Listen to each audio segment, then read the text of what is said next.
Hello mga langga! Welcome na naman sa panibagong araw ng buhay ko. Ayan! Magluluto nga pala ako ngayon ng ulo sa manok mga maring kasi nagtrabaho yung asawa ko, kailangan kong magluto ng medyo masarap-sarap naman. Pinakuluan ko nga lang muna yan at saka nilagyan ko ng mga pangpasarap. At hindi pa talaga yan yung luto ko. May iba pa talaga akong gawin dyan. At dahil may tira-tira kaming kanin ay gagawin ko yung sinangag para hindi naman masayang. At dahil sakto na yung pagkulo ng papakulo sa ulo ay sinala ko na para titimplahan ko na ulit. At habang pinapalamig ko yung ulo ay ginisa ko muna yung kanin. Ayan na, tapos na. Fast forward.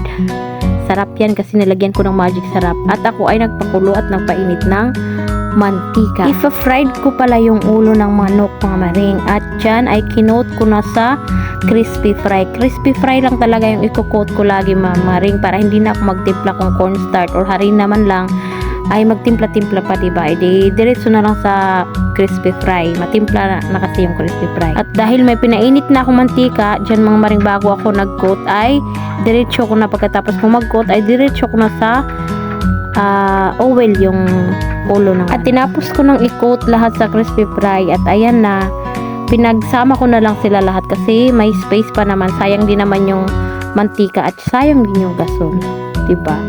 Ayan na, at nag-brown. Kapag nag-brown na ay ibabaliktad mo na at ayan na yung resulta, crispy na ulo sa manok. Nakita ko lang pala sa Facebook din to kung paano gawin at saka may ibang gawin pa pala sa ulo, hindi lang puro adobo at saka barbecue.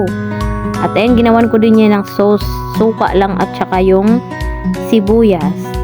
At dyan ay tinikman ko na kung gaano ka talaga kasarap yung niluto ko.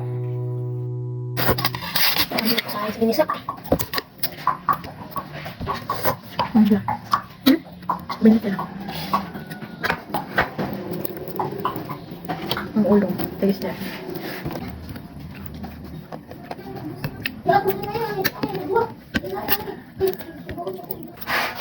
Masya manok. Manok. Kau na. Hindi, tabang sa hindi tabang. Ha? Hindi na. Yan na itong terus ko, ginawa ko nila. Ako tilang kau na. Eh? Dami, bebe? Doon na taba. Ay, doon, bakit? Sa sus.